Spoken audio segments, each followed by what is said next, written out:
સુધીના જે પાણી છે તે પાણી જે ગામમાં ઘૂસ્યા હતા, ત્યારબાદ આખું જે ગામ છે તે ગામ બેટમાં ફેરવાઈ ગયું છે। હાલ પણ સીધા આપ દ્રશ્યો જોઈ શકો છો, આખું જે ગામ છે તે બેટમાં ફેરવાઈ ગયું છે। લોકોના હાલ બેહાલ થઈ ગયા છે। મ્યુનિસિપલ કમિશનર દ્વારા પણ અહીં જે ફાયર વિભાગની જે ટીમ છે તે ટીમને સ્ટેન્ડ બાય કરી દેવામાં આવી છે। જે મેડિકલ ટીમ છે તે મેડિકલ ટીમને પણ અહીં સ્ટેન્ડ બાય કરી દેવામાં આવી છે। જે લોકો છે તે લોકો માટે ફૂડ પેકેટની વ્યવસ્થા કરી દેવામાં આવી છે। આપ દૂર દૂર સુધી જોઈ શકો છો, જે ઝૂંપડાઓ છે તે ઝૂંપડાઓ પાણીમાં ગરકાવ થઈ ગયા છે અને હાલ ઝી 24 કલાકની ટીમ ગ્રાઉન્ડ ઝીરો રિપોર્ટ આપને બતાવી રહ્યું છે શું પરિસ્થિતિ છે સુરતની। હજી પણ આ જ રીતની જો પરિસ્થિતિ રહેશે તો હજી પણ પાણીની જે સપાટી છે તે સપાટી વધશે। હવામાન વિભાગ દ્વારા રેડ એલર્ટ આપવામાં આવ્યું છે।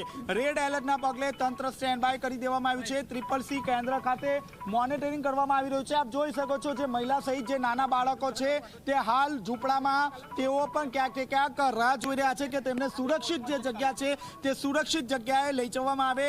જે ગામનું જે મંદિર છે તે પાણીમાં ગરકાવ થઈ ગયું છે।